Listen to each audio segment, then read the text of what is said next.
All right, what's going on, everybody? Hope this video finds you well.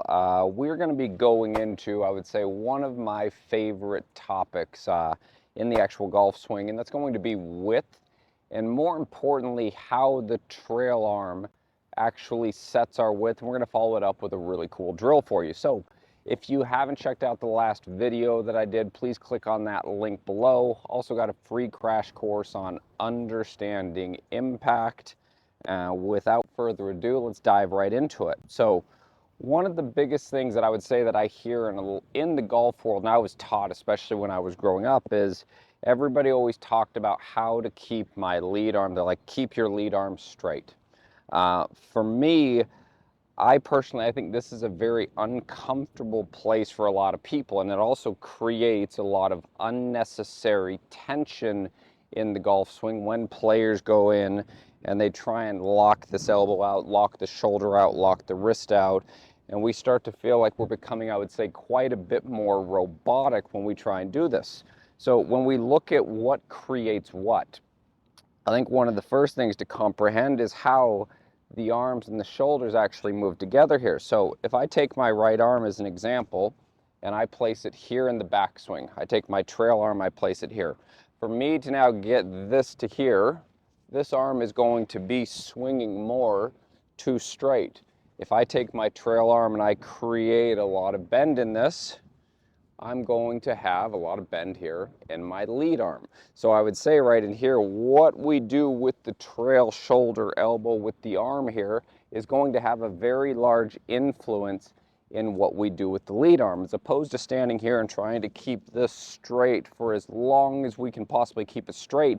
What I would really challenge you to do is actually try and push this trail arm away more. So this is where I would say this is what's going to be helping us in regards to keeping what I would call more of a constant radius here throughout our actual motion, as opposed to where I see a lot of players get in trouble here is we get a lot of early bend, and especially if we look at the directional movement of the trail arm as it starts to pull inward like this towards us, as it pulls inward, well, so is my lead arm. Now my lead arm is going to be working inward with it as well, and this is where we start to lose width, and basically from here, we're left with one speed variable.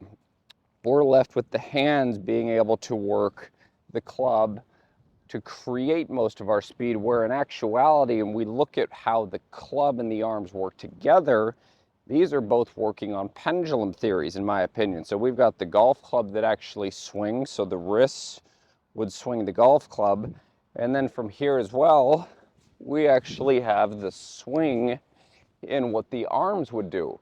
So when we can combine those two, especially keeping the width in here with the trail arm, we can combine those two, this is where I would say it becomes a heck of a lot easier for us to be able to maintain the structure in our lead arm without putting as much value into it. Putting more of the value into the trail arm, being able to keep that and push that away from us, as opposed to just trying to stretch out and keep the left arm straight. So one of my favorite drills, like this would be one drill I would say that I would give to every player type that I would actually coach here. So this is going to be a drill I would say that we are actually going to start off inside of a freezer. We're going to start off as well inside of a slower movement pattern to actually be able to bring awareness to this, because I can tell you this is an area, even to this day, I've had to work on this basically for most of my career in playing and teaching to try and get comfortable with this. For me, it is still extremely comfortable for my arm to want to work this way. So for me, I have to present width here in the takeaway. I have to present width here in the takeaway. I create about this much bend in the trail arm, okay? My maximum that I would say is probably ever going to be is 90. And this is actually the strongest anatomical position for the trail arm, shoulder, wrist to be in right here, would be this 90-degree angle. Okay, so that would be the absolute maximum. Inside of this drill, we're going to go for more. So we're gonna go takeaway, work it up with a little bit of bend. So this would be in about 120-degree angle here.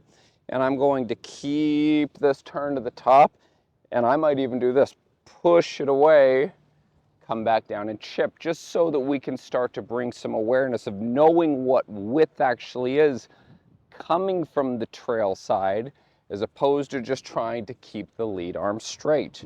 So I would go in here. So we're going to call this trail arm width. Once we get to the top, we're going to push it away, and then we're going to come down and chip this here. So I've got this ball on a tee. I would recommend you do the same.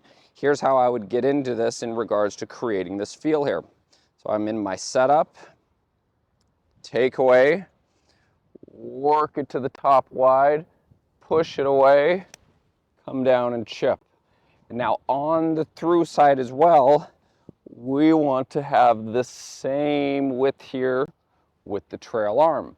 We're not going to have it bending. We're not going to be early releasing it. It's going to be feeling like the arms are staying in more of a swing together. So that would be the first place that we would do it in. Then I'm going to move it into a swing like that without pushing it away. I'm going to try and maintain what I preset here at setup. Let's see how far can I get that. So I can get it just past lead arm parallel. So I'm going to go here, up slow, so that I can maintain this here, up slow, and come down and hit, so that we are now training and learning what it actually feels like to keep the golf club on more of a constant radius that would be a lot wider than what probably most of us are used to.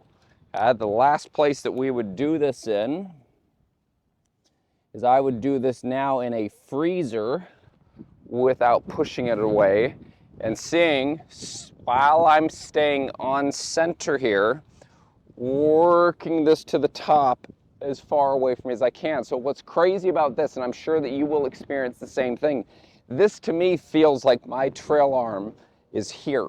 When I'm in this position right here, this feels like my trail arm to me is actually straight. So keep that in mind when you're actually videoing yourself. Make sure you get feedback when you do drills like this, if this is actually an issue that you struggle with. So see where it actually is versus what it feels like, and do your absolute best to get your feel as close to what the actual reel is here. So this one's I'm going to do here. We're going to go freezer, trail arm width. I'm going to feel like it stays as wide as possible forever. I'm going to rehearse that once, rehearse that twice, freeze it, and then I'll come down and hit it. So I'm going to go freeze,